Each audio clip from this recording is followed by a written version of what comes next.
There's me.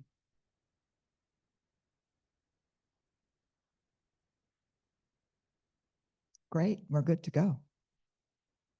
If you want to.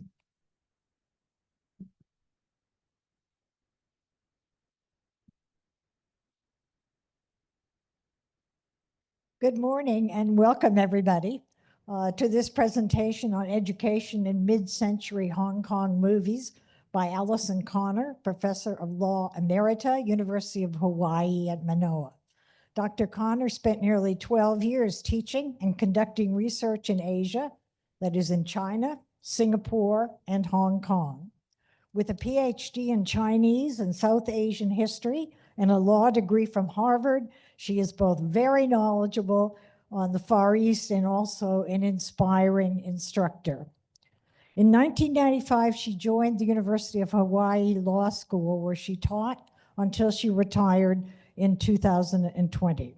During her time in Hawaii, she returned to China on her second Fulbright Award, and since then continues to do research and teach in other programs around the Far East, Hong Kong, Taiwan, China, and Australia. Alison has written on modern Chinese law and Chinese legal history. She also maintains her broader interests in Asian history, art, and cinema. We are fortunate that she's able to do this presentation today, which was rescheduled from an earlier date this semester. So thanks for coming, and here is Alison. Thank you. Thank y'all so much. He's very Chinese. Thank you so much. And I'm delighted to have a chance to talk about Chinese movies. Usually I talk about law in the movies, especially since in the early 80s, I discovered that pre-49 Chinese movies often had legal scenes or comments on the new legislation. And some of them are very good movies. But I like modern movies. Now, this topic is a little different for me, but I did spend 9 years teaching at the University of Hong Kong. And following certain Chinese law issues and Hong Kong legal issues. That was at a very interesting time leading up to the handover. It was also a place where you could see, to my great satisfaction, a lot of Chinese movies made all over, some of them really great. And the movies in this talk are Hong Kong movies. They were made in Hong Kong. Some Hong Kong film specialists would say that these are not really Hong Kong movies because they use Mandarin. They're in Mandarin, not Cantonese, which is a language of Hong Kong. And the directors were mostly, in this group, from Shanghai. And they had come down after 1949 for a more congenial location for their work and were based there. Some people have said also their stories are not necessarily, I'll say something about that, related to Hong Kong. But in these education movies, 3 of which I'll talk about, they are connected to Hong Kong. Totally aside from the fact that in every Chinese society I've lived in, education is extremely important. It's absolutely the goal of so many people. And to be a teacher is a great honor in that system. And you will always be treated, in my experience, well. Now, these movies, I'm going to talk about 3 movies. These are from a group of movies made from mid-50s to mid-60s, and they're made by Cathay Film or its Hong Kong subsidiary. So they were made, and they were sent out. They were made, the reason they were in Mandarin is so they could be sent, and they all had Chinese subtitles. So they could be sent everywhere you had Chinese people in Asia. So Taiwan, throughout Southeast Asia, they were very well known, but everybody could read or hear. So they weren't, it's true, in language directed at Hong Kong at the time. Now, Lo Quan To was from Malaysia. He oversaw this, and Cathay was one of the 2 major film companies in Hong Kong. Shaw Brothers was the other. They did a lot of action movies, and they almost always used Cantonese in their films, so they were local based. Now, after he died in a plane crash in 1964, there were fewer movies made, but people still had a great interest in the movies. And starting around the turn of the century and just after, there were a whole series of retrospectives of Cathay movies, particularly the ones that had been made in Hong Kong. And many people who remembered them from when they were young, these are movies they watched when they were young, wanted to see them again. And suddenly you could buy DVDs or VCDs of about 40 or 50 movies, which I immediately bought. I learned my lesson. Something shows up in Hong Kong, buy it. It will not stay, you know. Suddenly it'll be gone and they'll move on to something else. So I watched all of them. And for the time, they really are quite well made. They had high production values. They had very good directors, almost all Shanghai directors. They spent money on their program, and they assembled a really appealing group of actors, character actors, young actors who'd come down from China and spoke Mandarin. So people became, you see them in all the movies, and people, they were like friends. People could see them and enjoy them especially. So basically, high quality for the time. They had all kinds of plots. They had family drama, they had romance, they had melodrama, they had, you know, business fights, they had song and dance, musicals, which were extremely popular. So all kinds. But the three, of course, I really was interested in were the education movies. And I wanted to see what they had to say or could tell us about education in Hong Kong, which they were filled. Now, I only taught at the university level because my Cantonese is 0. But Cantonese is hard. I decided it'd be better for me to wait until people in Hong Kong learned Mandarin, which they have indeed done. And since I could read, I was okay. But it is, of course, a special local language, which I failed to learn. Now this, I was going to show, this is from these whole retrospectives.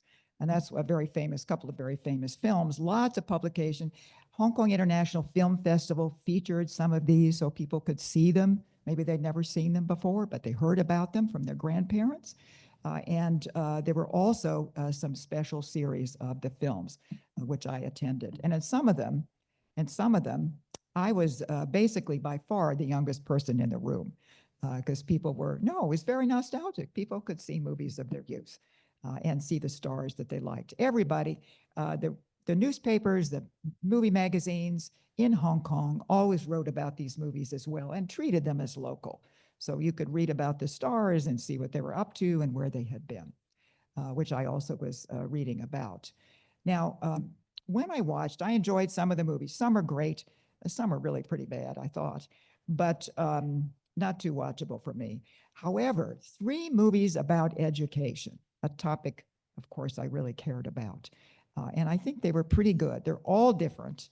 And the good thing is, one is set in primary school, one is set in middle school or high school, and one is set in university. In fact, essentially the first university film made in Hong Kong, set in a university. So I have all 3 levels.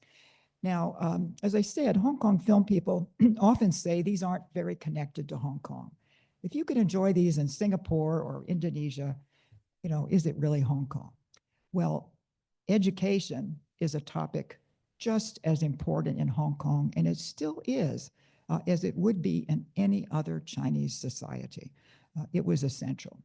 But also, there are links to developments in Hong Kong, educational developments. And there are reasons why education was especially important in Hong Kong. So that interested me, especially. Now, my favorite is the second one, which they called Beauty Parade. I don't know why. The literal translation of the title is Queen of Sports. And that's a far better title. It is. It's a far better apt title. I mean, Beauty Parade, what does that mean?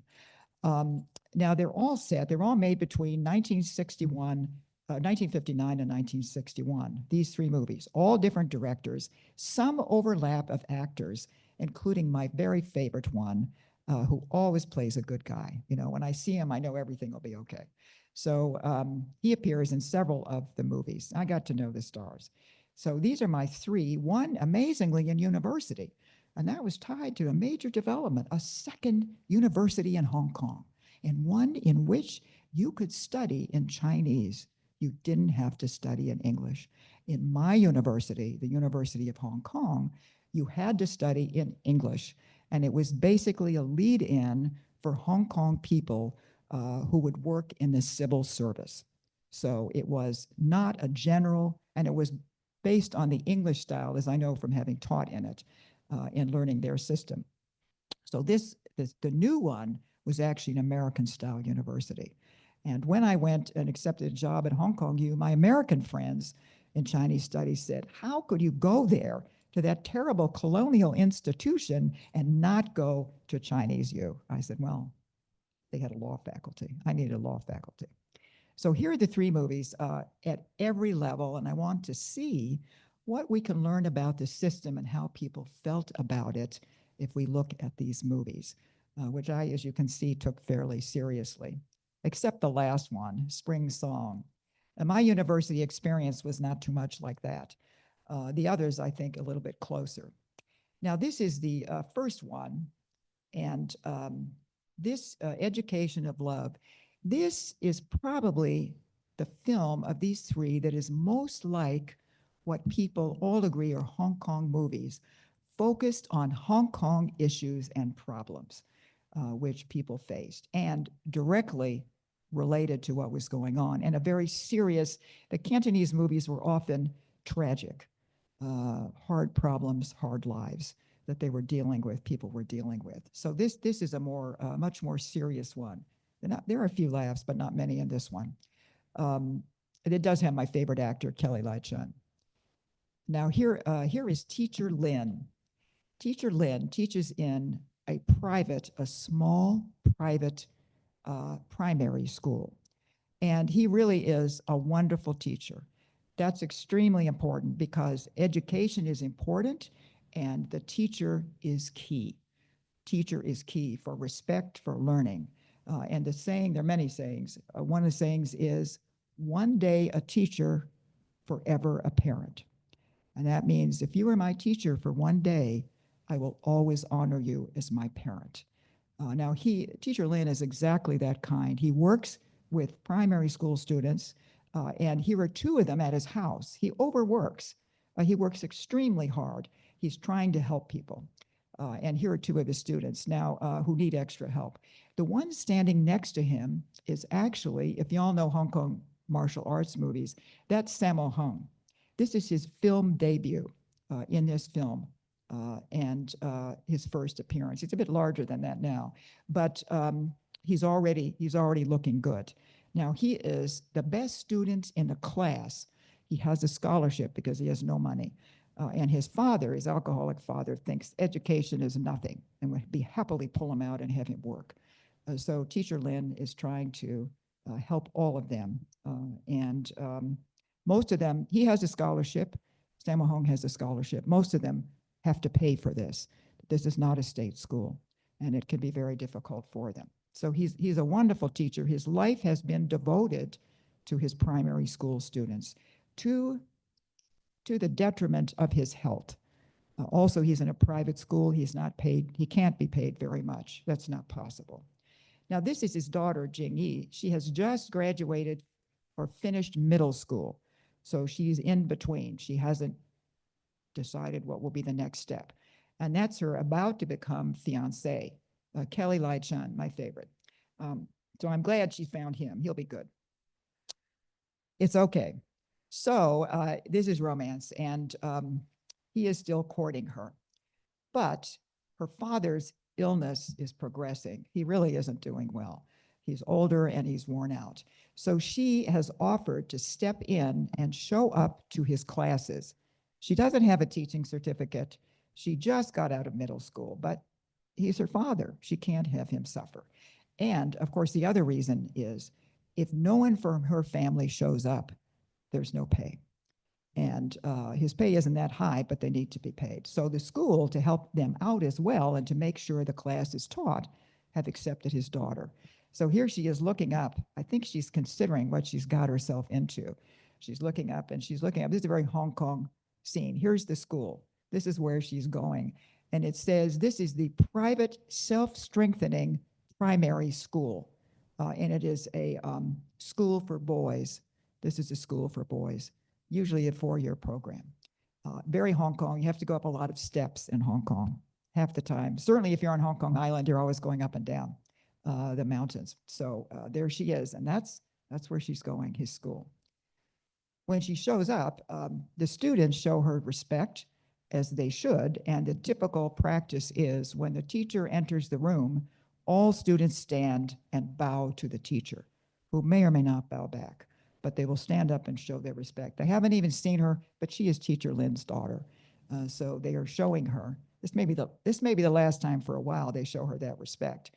I have a few different scenes I'll show you in the classroom. So then the boys become very naughty. When they realize they want to be good, but when they realize that she has no idea what she's doing, she has never taught a class before, and she now has to teach this large class of little boys who are used to strong teaching. So they start off well, but then they realize they can do what they want. So they're quite naughty. So she becomes much stricter. And here she says, they can't play. Next time I'll punish you if I see you playing. She's getting very tough. They don't know whether they should take that seriously or not. Now she's telling them again, but they still know that she hasn't taught. What should they do? They should behave. Now this is actually a bit sad. She is criticizing this little boy, but she's expressing a very Chinese view, in my opinion. He has failed his test. He's weeping at his desk because he's failed his test. And if he fails, if he keeps failing, he cannot stay in school. And he's desperate to stay in school. So here she's telling him, you didn't work hard enough. That's why you failed. It's not talent, it's hard work that counts. And he didn't work hard enough. She's not very sympathetic to him. But the problem is his mother has a small vegetable stall. She's trying to earn a living for both of them. And when she is sick, which is often, he has to take over for her. He cannot go to class or they have no money. So it's a very tough position and he's failed his exam. She doesn't know that. Her father knows that, but she just got there. She has no idea what the struggles are of the students at this time. And she's not in a mood to find out, not yet. She'll change. Now, this is the best student, as I said. This is Sammo Hung, always the best. He's got a scholarship. He really wants, he's always good. He works hard, and he really wants to do more study. So she's just told him, stand over there, quit fooling around. Which has amazed the other students because they know he is the best student. Whoa, this is not good. If you could see their view. Uh-oh, where is Teacher Lin? They're thinking, what about Teacher Lin? So this is a hard landing for all of them. But in the end, she realizes there's some of their struggles, and she wants to do the kind of job that her father did because his life has been devoted to teaching, and she wants to do that. So now she's talking to Sammo Hung. She's apologizing, and she knows that he's the best, and he will continue to do well. She wants to encourage him. Now, after her first few days, which are kind of a nightmare for everybody, she's having dinner with Kelly Lai Chun, and he proposes to her and says his father, who is rich, he comes from a very well-off family, whom you often see in these movies, is going to pay to send him to medical school in the UK. This is huge, to send him then to medical school outside of Hong Kong in the UK to pay for everything.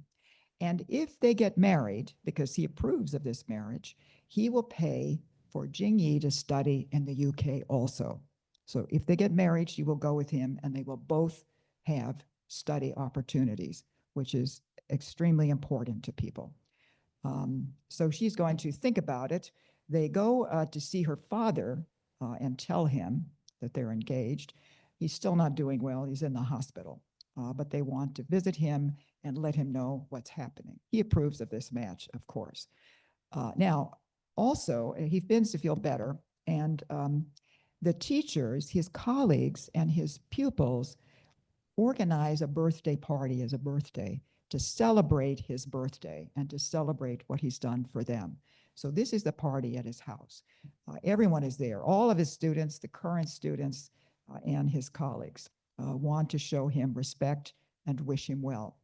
As is traditional, he has a beautiful big cake, and the character for long life is on the cake. That should be on your birthday cake. So they're wishing him long life as well. Everybody has a great time. There are even balloons at this party. So his students want to thank him. His colleagues are grateful to him. And this is a very touching and very nice. They do appreciate his teaching, and they're leaving. Now, sadly, there's no long life for Teacher Lin. So I'm glad that he had this party and they could tell him what they really thought and wish him well. That night, he's taken very ill. He goes to the hospital and he does not survive the attack. So he really cannot go on. The next scene is the funeral. Now you'll see in these scenes, there's a lot of white at funerals, and that's because traditionally white is the color of mourning in China. And so this is set up so people can pay their respects. Now you notice his daughter is there, but also those are his students, his current students who are bowing to him as low as they can. The most deeply respectful bow that they can produce to thank him for what he's done for all of them. We also see when they show us another scene that he doesn't just have that one class. He has taught many students in Hong Kong over the years, and they have shown up. So he has many people have shown up to show their respect, to thank his family for everything he has done. So he has received honor, and he certainly has sacrificed money and all kinds of things to do what he's done. He's a true teacher. Now, Jingyi has thought about whether she should go to the UK. Of course, I want her to go to the UK, but why can't she go to school? Why can't she go on? Well, she, however, has decided that she should stay and take her father's place. She's already worked things out with the students. She knows what he's done. She understands his contribution and respects his life as a teacher. So she doesn't feel that she can leave. She'll marry him, but she can't go with him. Now, if he were not, for me, it's a very sad scene. They'll be separated. He's got to go to medical school, and she'll be behind in Hong Kong. But this is Kelly Lai Chan. You could say, what if he doesn't come back? What if he meets somebody? He will come back. So he will. I've seen many of his movies. I know how he'll behave. So he loves Jingyi and he is going to return. And he would have taken her with him. He wanted to take her with him, but he will not leave her. So I feel better about that, although I wish she could have studied. No, it is. Why can't, here's everyone else is studying. Why can't she study? But she made her call. It's her call. And this is her decision. She could have gone and she knows it. Now, the last few scenes just show the opening of the new year. All the students are there. They have the opening ceremony. And they're singing a very nice song in which they say, "Our school is a paradise." And they have benefited greatly. So it's very sweet. And we see there is Jingyi up with all the teachers are there. Will have a bright future. They'll have a bright future because they have a shot at education. Now, in this, I think that I also appreciate what they've done. I personally think that the colonial government should have expanded its primary school education and introduced for all the new people mandatory, compulsory, free education at the primary level, which did not exist. They were teaching people who were already there, but they didn't have a mass program. And the reason this is really linked, several reasons, the story. First of all, so many people, so many refugees, so many immigrants poured into Hong Kong after the end of World War II, 1945. A lot of people came back, but so many people, particularly from China, starting after 1949. So in a decade, something like over 600,000 people, more people moved to Hong Kong. And at the end of the decade, Hong Kong had a population of about 2 million people. So this is an enormous increase in the population, which put a strain on housing and everything else. And the government did not move primary education up at this point. Some people, so many more children wanted to go to school and their families wanted to get them an education. but it was very difficult. Now, some people in 1961, some people in the colonial government suggested that they expand primary, that they in fact introduce a broader mandatory and free education program in primary school. That's all, not above. But that was rejected overall, and it wasn't until 1971 that that policy was adopted in Hong Kong officially. That means that, in fact, this school is helping these children. Now, if they can't go to school, if they can't read, if they can't do anything, what is their life going to be like? And we can see, you could still see when I lived in Hong Kong, people had no education. People had tried doing just the grittiest, hardest jobs you could imagine. Everybody works hard, but very, very difficult. And these are people who have no education. So generally, of course, in Chinese societies, education is the goal. It's the key, it's the ladder, it's the passport. That's what people want. But in Hong Kong at this time, it was particularly important. You have a huge number of people. You have children. People want their family, their children to be educated, but very, very difficult, and you had to pay at this time. So fortunately, it was later adopted. But in the meantime, these students of Teacher Lin could get some kind of education. And Jingy is going to stay on. She believes in it. And I think her students are going to do okay. And what you're left with, the idea is that this is also her calling. It's her calling, just as it was his. It was his choice to live the life he lived and make the sacrifices he made. And it's her choice. And anyway, Kelly Lai-chan is going to come back for her. So I'm not worried. So this is could be a general story, but it's actually very tied to people's concerns in Hong Kong at that time about education and how they're going to manage. Now, one of those, many people came over as children. A number of people came over as children. One of those, if you follow current Hong Kong politics, is Jimmy Lai, who now sits in a Hong Kong prison charged with security, national security crimes. And frankly, I think will never get out. He came over at the age of 12. He started Giordano. He started all these companies, Apple Daily, everything. He became also active in the democracy movement. So he came over as a child, and many other people did, and had to somehow find their way. Education was the key and the passport, and they knew it. And that's what Teacher Lin and Jingy provided. So that's my first. Okay, here's primary school. Now this actually, okay, I'm giving it Queen of Sports. This is not Beauty Parade. This is Queen of Sports, the appropriate title. Kelly Lai-chan is in this one too.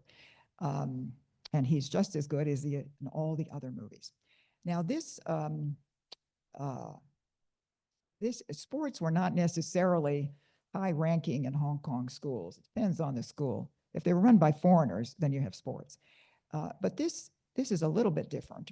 This tells the story of a young girl, Guo Su-e, who lives on a farm in the New Territories. So far up in the New Territories, it's practically in China. She's in the middle of nowhere. She and her family has a small farm. So here she is. I'm showing her a picture. She's feeding the chickens. There are also pictures of her slopping the hogs, but I didn't include those because I think, poor thing. But she works hard. Her family has enough to eat. They grow it. This is not a failing farm, but it's very small. She has finished primary school. So basically, she's done, but she's managed to finish primary school. But then she has a major opportunity because her primary school principal has a connection at a very famous girls' middle school. He has managed to get her an interview and probably a place at that school. I guarantee no one in this village has been to middle school. There's no middle school there. It's not required.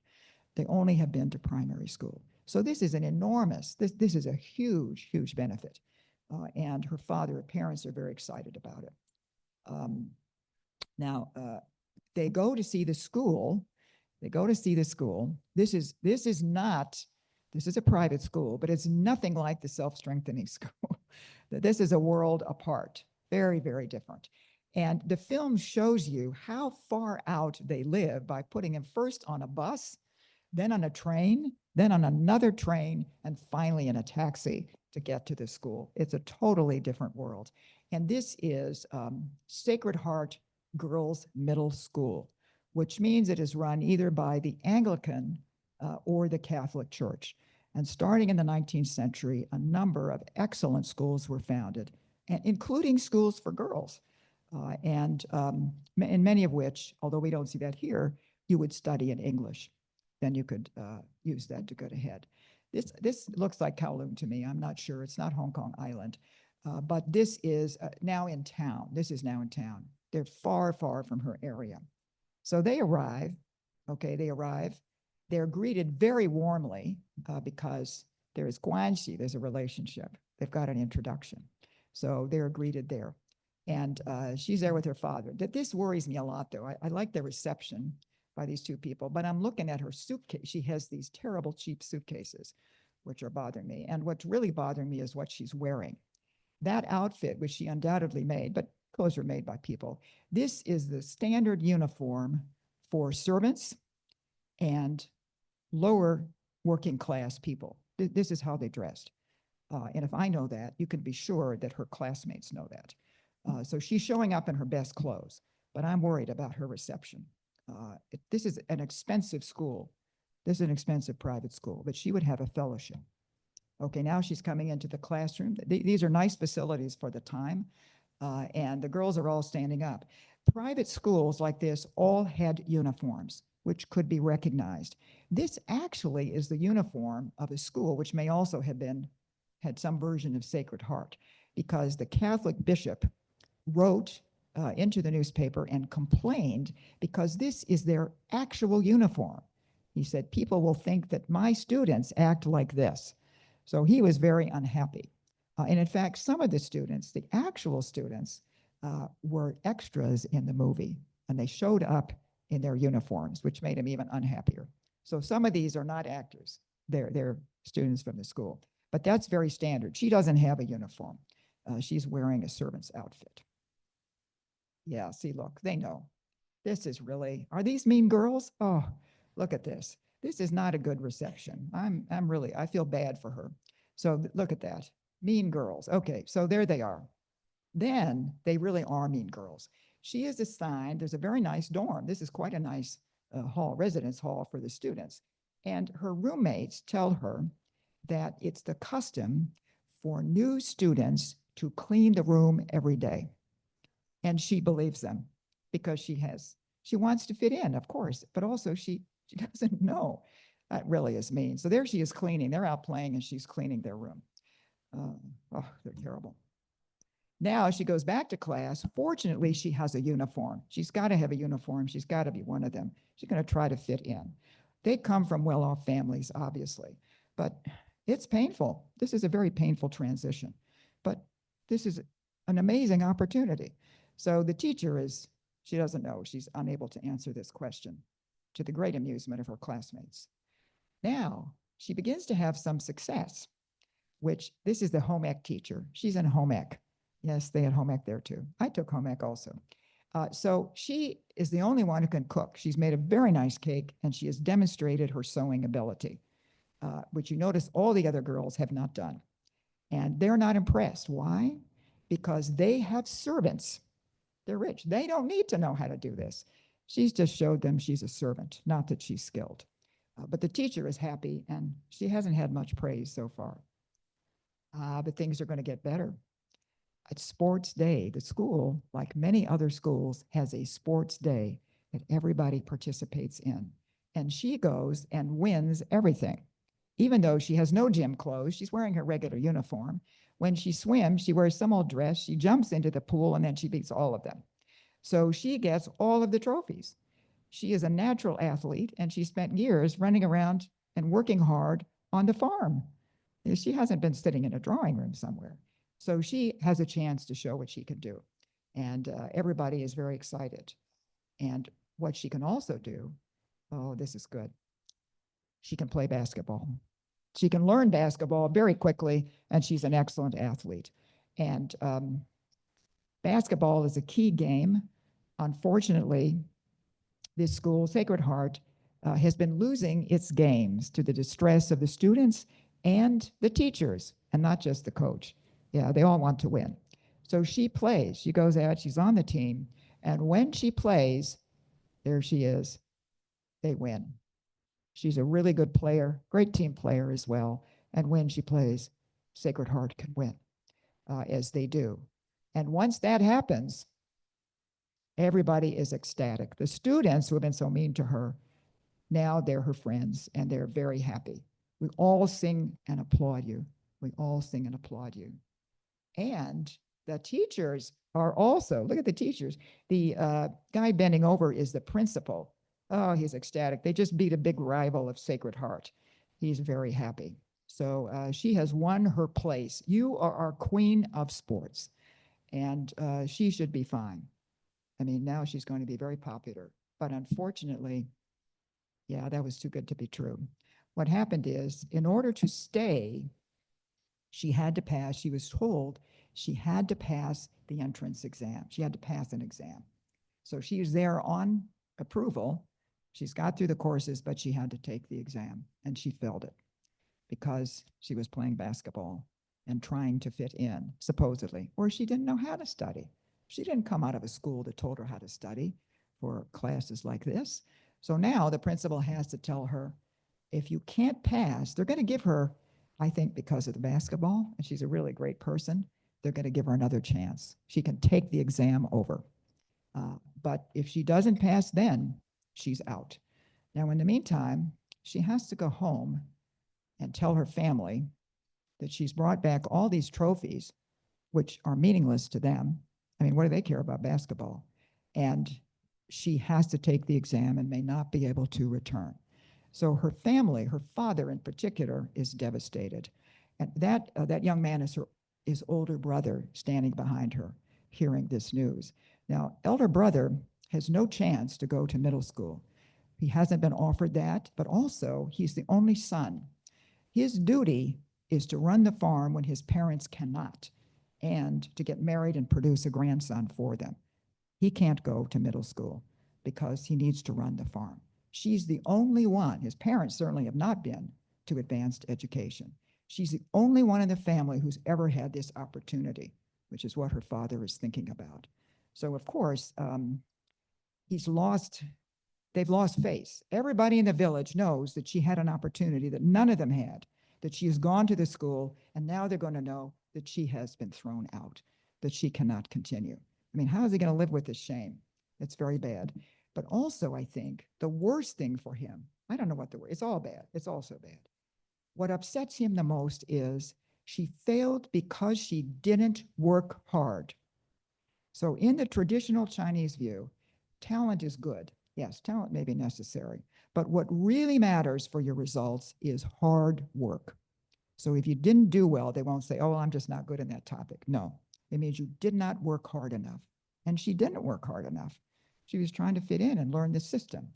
So she's thrown away this opportunity for the whole family because she did not work, which is the absolute basic, because hard work is essential.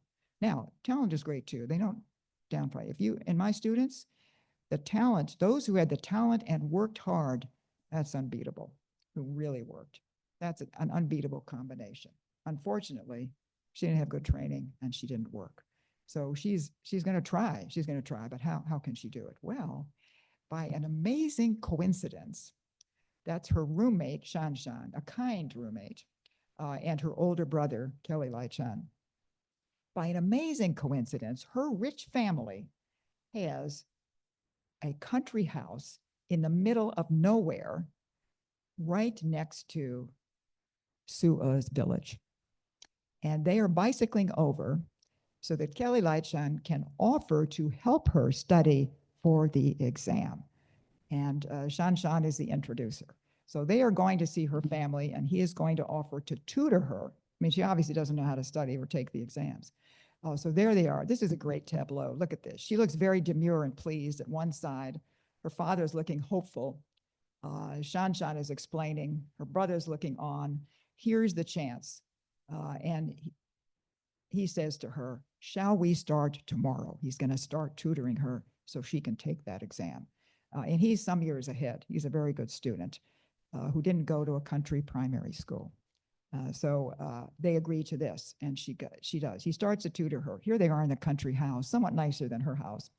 And I like this because He is wearing a tie, which shows how seriously he takes this effort. He's not fooling around. He wants her to pass. So he's taking it seriously. Shan Shan is there, maybe I don't know, maybe she's just keeping an eye, I don't know. But anyway, it's very serious, and Su'a is really trying. So she takes the exam again. The problem is she had serious help, which she needed. She didn't have the background to study at that school. But when she takes the exam, she is alone. That's it. You take it, she's alone. She's taking the exam. If this is really alone, I have to show you this one photo. Okay. In some senses, she's not alone because the whole school wants her to pass that exam. It's very important because they're going to lose in basketball if she doesn't. And also, she's proved to be a very nice friend to them. So they're all, I think I'll show you some more. I think this school needs a few, curtains because it is hard to be alone. They're just rooting for her, but they're probably adding to the tension. Everybody is worried about this. But the good news is she passes. She passed it. She had the tutoring, she had the background she needed, and she had the confidence that she could do it. And she knows that everybody wants her there, and she passed. It's a great moment. And also for people who believe, like Chinese, that hard work matters, it's a vindication. She put in the work and she did it. Unfortunately, she has promised her father that she will not play basketball again. That's not going to be good news to the coach. She's telling him here, no, I've decided I will not play anymore. She's only going to study. She learned her lesson. Now, that's not the message they want. She talks to them. They call her in. This is the head teacher and the principal. They call her in to try to convince her. Here's what they're saying. This is American. This is not very Chinese here, I would say. Morality, knowledge, and sports. All three. Sports, not necessarily, but in this school, which is really a foreign school, yes. So they're trying to get her to play, and they think she'll be okay. But she won't do it. She says, I promised my father. I can't do that. So she'd like to, but she can't do it. Now, then the principal tries another tack. He has somebody go out, actually, I think it's Kelly Lai Chan, goes out and gets her father and her mother at the farm and brings them in to the school. They haven't really seen the school, and the mother hasn't seen it. And then the principal takes them to see the basketball game that is being played right that moment, in which their school is losing because Su'a is not playing. So they get it. Who knew basketball mattered? But they get it, and she's not playing. And it matters to the principal. They're amazed, but they get that message. So he's seen that. Then they go and say to her, she's in the library. She says, I can't even watch it. I can't even go out. She's in the library studying. She's doing what she said. So he says, it's okay. You can play. And she runs out, and needless to say, despite a lot of suspense, Sacred Heart wins. Sacred Heart wins when she is back in the game. And her parents, they got the message. There are different things. So Sacred Heart wins. Look at this. The whole school is ecstatic. She's back with them. She's playing basketball just as well as she ever played. And her parents see that maybe it's a broader issue. As long as you study and do well in exams, it's okay. So she is now finally, it's all good. And here's Kelly Lai Chan. So to congratulate her, he knew she would pass. He trained her to pass that exam, and he knew she could do it. So I think if she has any problems, okay, she's still very young. I'm not going to matchmake here. But I think if she needs more tutoring or some kind of help, or that he will provide it. So I think she's also going to be able to go on and do more study, and he will see her through. So I'm not worried about this, but all's well that ends well. Now, I only have one more movie to talk about, and then I'd be interested in your views very much. To me, this is a very American movie. We all know this plot. You start to watch it, and you know where it's going. It is very American. The Shanghai filmmakers who made these movies knew Hollywood very well. They could do it just as good as Hollywood. And so you see, they knew all the plots. So it is, to me, this is a very American one. The first one is more Hong Kong and is more focused on certain Hong Kong aspects. This, of course, she's in a very privileged school, but there are such schools, there still are such schools, and she's managed to make it through in a very different environment. But not many people would be in a school like this. They still exist, and they're excellent.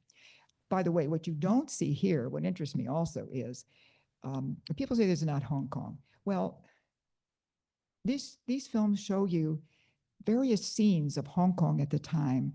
Hong Kong that is so beautiful, it could really break your heart. It's Hong Kong.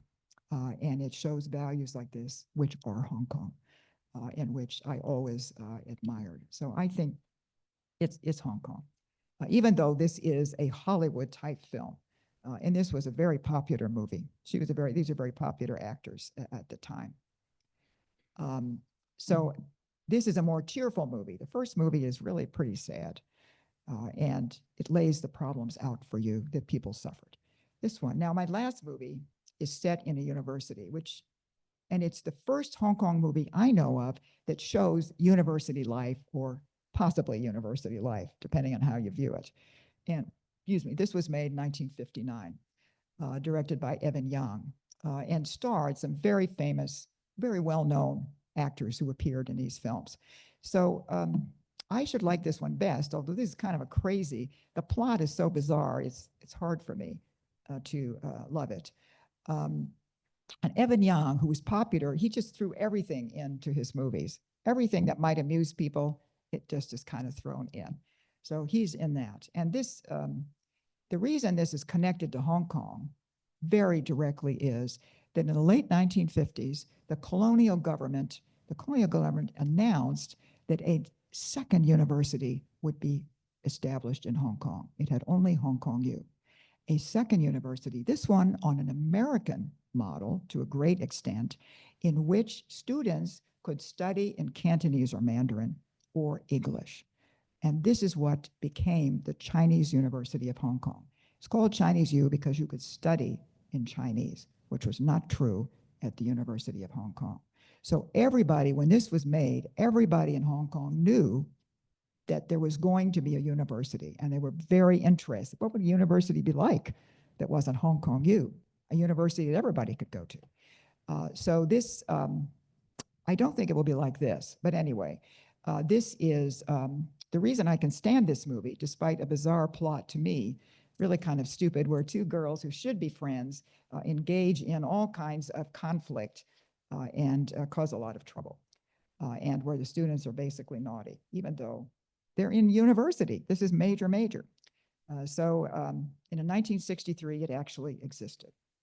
Now here they are. The only reason I sit through this, I guess for two reasons. It's the first one on a university, about a university. And it's Chinese U. In the middle school that we saw in the last film, one group we did not see, we never see the colonizers, because those schools were headed by usually Brits who would establish the order and set it up. You don't see any of them because this is about Hong Kong. They don't need to see the British. They don't want to see it's only the colonials that we see. It's Hong Kong that we see that's in people's hearts. So in this one, you see, one thing I like is they show you, these are all the eager young students. They're going up to register for this university, and their classes will start tomorrow. So it shows them all coming in by bus, et cetera, going up to register, and including the main stars. All of them. It's a great scene. Here, this is one of the main stars, Gulan, who's a very famous singer and dancer, really excellent. You can see she's thinking about where she's going. She's going to university. And the next day, she will be able to start. So I know this is how people felt. Imagine this opportunity now is there for people. Now, this is her father. The reason I put up with this film is two things. One, because of some really touching scenes showing the value and importance of education. And I like that. And I like also, there is a real class in this movie. It's a real class. Evan Young has taken this class and put it in his movie. And so that is, everything else is kind of junky. Okay, this is her father. This is Golan's father.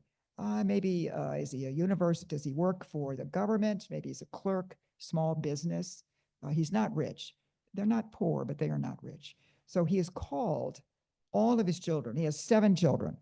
He's called them all together. They're going to celebrate because the eldest, is starting at university, the first one in the family. So he's called them together. He's lined up the older, what is this, 5 of them. He's got 5 of them here. Each one of them has a present for their elder sister, who is leading the way and is going to start. Each one of them has a present that they have picked out. And each one will say some words of encouragement. And he says, I will send all of you to university. He's going to send 7 children to university. It's so important and so major. So there they are. They're celebrating. Now, here are all of his children. Here's 7 children. He's going to send Baby, too. Baby is there. Baby also had a present, but it was her baby bottle. But they have all said this. So they're getting ready, and the next morning, she is going to the campus to start her classes. So this is really amazing. Now, the other main character is here. You can see she is a rich girl, which the first one is not. That's middle class or modest means. So there are big differences. They didn't send her. Maybe she couldn't go to the UK. I don't know. But she's going to university there. So some people are very rich here, but obviously not everybody is. Now, when they arrive, we can see the difference. If you, everybody arrives. Guotai arrives, I think, walking up the hill with her suitcases. She's got 2 suitcases to move in. But the other one arrives driving her own sports car with somebody driving her scooter and carrying her skis. And there's a limo behind with 9 servants who are going to get out. They're black and white amas. They're dressed in black and white, very formal, very well-trained servants, and they are delivering all of her things. It takes 9 of them to do it. And it turns out that they're roommates. Now, in my view, this means they should try to get along, which somehow they just get off on the wrong foot, and there's endless sparring. The facilities are very nice, I have to say. At one point, I asked a friend of mine, I have a number of photos from the movie, and I asked a friend of mine, Hong Kong friend, who had gone to Chinese U in the early days. He was an early student in the 60s. It opened in 1963. So I would show him pictures and say, does this look like Chinese U? Is this Chinese U? And finally, he just said, I'm not going to play this game anymore. He said, Alison, these are sets. These are sets. This is not Chinese U. I said, but does it look realistic? And he said, it does. So here they are. They also have some disagreements over boyfriends. So this really is not a good relationship. Now they notice, however, the girls notice that there is a teacher, Bai Shantong, a famous professor. He's going to be one of their teachers. Now, you see this even in action films by the Shaw brothers. You see the hero is not the athletic guy. He's not the martial artist. The hero is the scholar with his books. That's the catch. That's the hero of this. And so they're very attracted to this professor, who to me is pretty nondescript. But he is a famous professor. They respect learning. So look, they're both taking a look at him. They're going to try to impress him. He does seminars, and that's true. He's doing tutorials with the students. They're sitting in the library, which to me looks pretty accurate, but my friend says, no, it's a set. He teaches, no, he's teaching philosophy. He's a very serious, well-known professor. And he recognizes a place for sports because he says Socrates spoke on philosophy in the sports ground. So he's not ruling it out, although he's no athlete himself. Okay, now here's what I was interested in. This is a real class. I think Evan Yang sat through a class in which the students' papers had been returned to them. And one of the main comments was, where are your ideas and thoughts? You should write about that too. And I know because I did not teach middle school, but all of my students came out of Hong Kong middle schools, which means they wanted to write the right answer and what you would like. That's one thing. And they would also often, they could memorize anything. Really, it's a phenomenal power of memorization. I would read exams written by my students in a system in which you could not cheat. You cannot cheat. This is not the honor system. No, it's set up so you could not cheat. So I would read exams and they would say sometimes, often, not always, but frequently, I would read, someone had written, as the learned instructor has said, that's me, as a learned instructor has said, and then they would quote me for a page or two right out of my lecture. Unbelievable. And they were quoting me. So I think, how do they do this? But I talked to the students and they said to me, I said, you don't just have to memorize. It's good to know. You need to know something to work with. And they said, oh, but Dr. Connor, I like memorizing. You know, they've been memorizing since they were tiny and they really were good. So I just said, I'll take it as a compliment, but you don't have to agree with me. Just give me a good argument. So here is, okay, he has just given back to students who came out of Chinese middle schools. And he says, I'm disappointed. I'm disappointed because they all wrote what they thought he would want. They all wrote some formulaic thing that, for all I know, they were quoting him, but they were giving him the quote. I can't tell. So he's telling them, he says, I want to correct their view. This is very accurate. He's trying to say, to sort of fill in the formula style. In other words, don't just write some formula that you think that will be good and that I will read. I want you to perceive before you write. I want you to think about it and give me your views.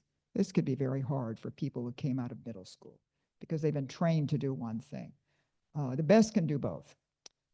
Whatever the topic is, you should write what you have observed. He's trying to get them to give their own views based on something, not just fantasy, but he wants them to do it. They've turned in what is basically a middle school paper, and he's trying. So I think Evan Young was sitting in this class writing it down. And express your true feelings. He wants them to move beyond just parroting something. That's what he's trying to get them. They've memorized everything. They can do that. They definitely can do it. Now, so that's a real class. I believe it, that he's put in his film. Now, the last scene I wanted to show y'all, this is again with our friend with the 7 children who is so dedicated and believes in education. He's just found out, he's got all his children there with him. He's just found out that his college daughter has been feuding with a classmate like the whole semester, that she's not getting on with people. Now, he's very shocked. He says, you really quarreled with someone? This is not the way to behave, but also it's not the way to study. It's not the way to study. And he says, he's really distressed.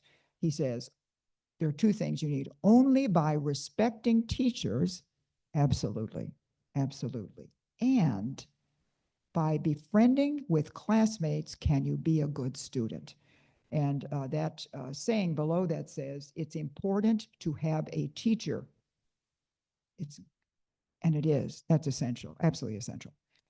And also, it is important to have friends that you study with. That's extremely important.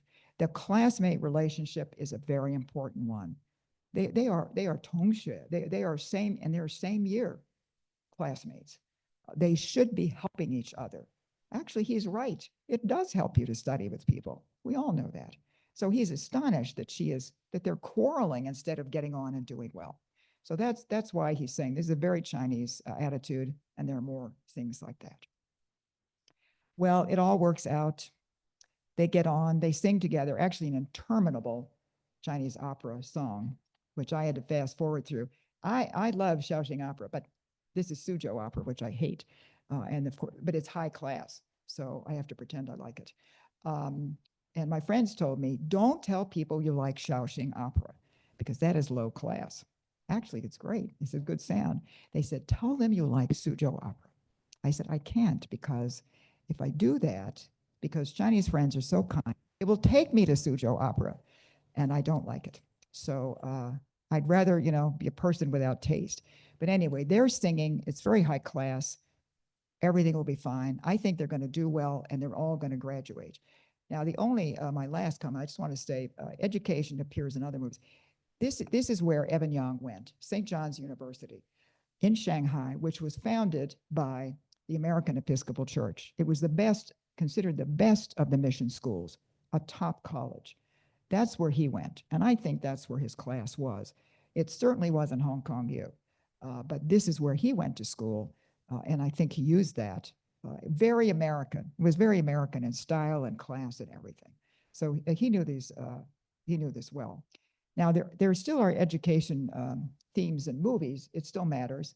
Little Big Master is a very good one. They all seem to disappear, but it's also about primary school students who need help and a teacher who helps them. And so it's a similar theme that was extremely popular in Hong Kong. Everybody deserves a chance, and this is what these stand for. The last thing I want to say is China, it has been an exam system. Yes, education, the emphasis on education, absolutely. But it has also featured exam systems for, I could say centuries, but it's really millennia. And that's how you became an official before the Republic of China was established. And this film shows you still have to go through the exam system to enter university in China. You have to take the university entrance exams. And the preparation for it is just a nightmare. It's unbelievable.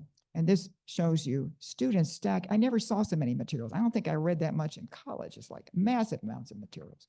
Could be anything. So people will watch that. It's a pretty scary movie. It certainly made me glad I went to school in the US. That's a tough system. So that is the end. And sorry to run on so long. I just like them too much, but thank you so much. Thank you so much. And Alison, many, Yes. many thanks for providing an entree into a world that is new to most of us, but at the same time, very familiar when we see unfold the challenges and even tragedies that the characters in these movies face. I thought they were three riveting and moving stories, and you did a wonderful job of making the movies come alive. So we're ready for questions.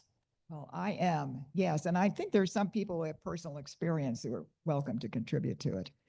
I've never been a student in the system.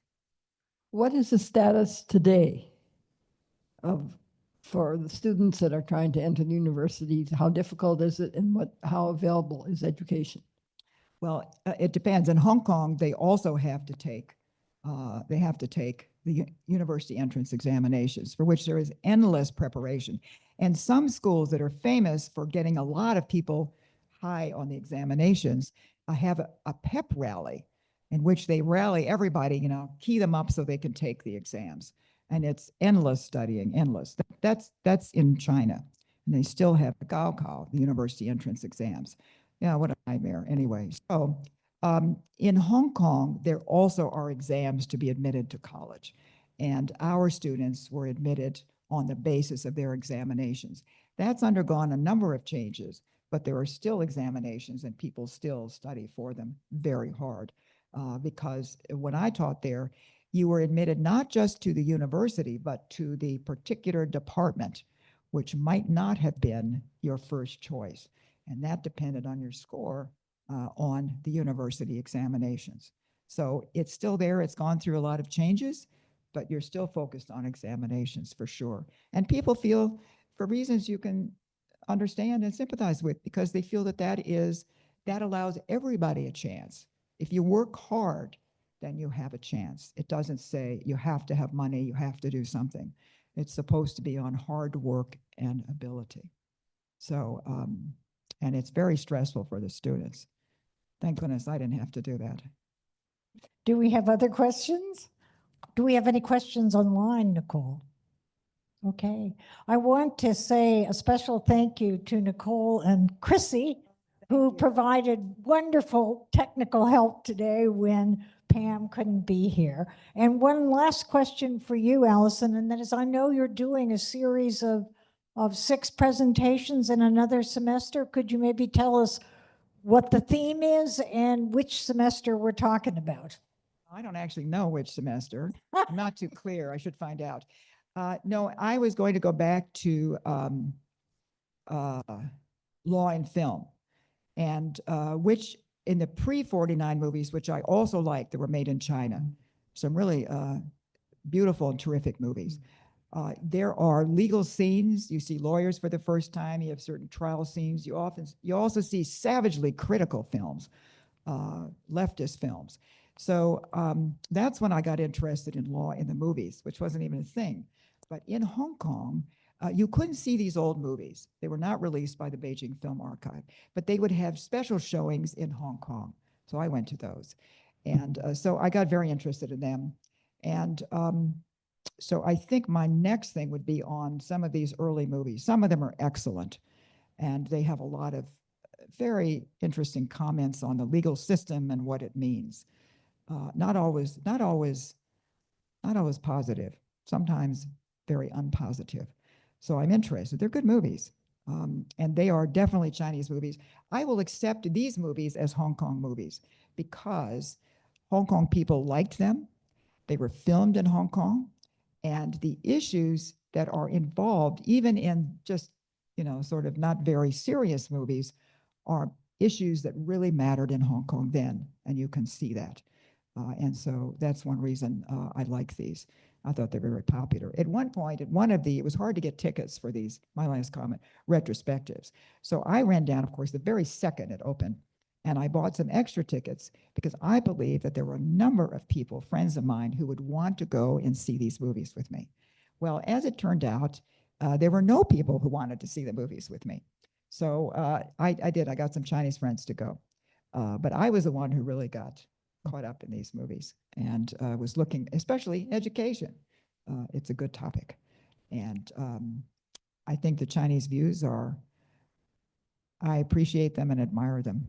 And I admire my students and who were very hardworking. If they weren't hardworking, they made sure to give everybody the impression that they were working hard. So keep an eye out in a future semester. Laura?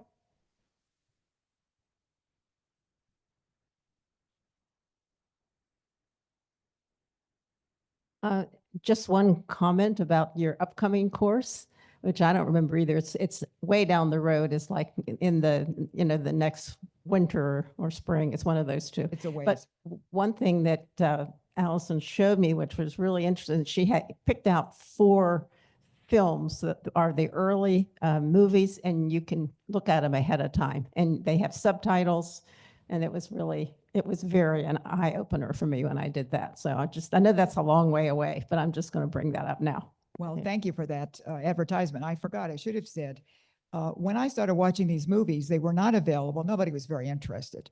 But at University of British Columbia, there is a program that focuses on the movies. So they have subtitled many of them in English, and they are posted on their website, and they have written about them. So it makes them extremely accessible. You don't have to run all over China looking for them.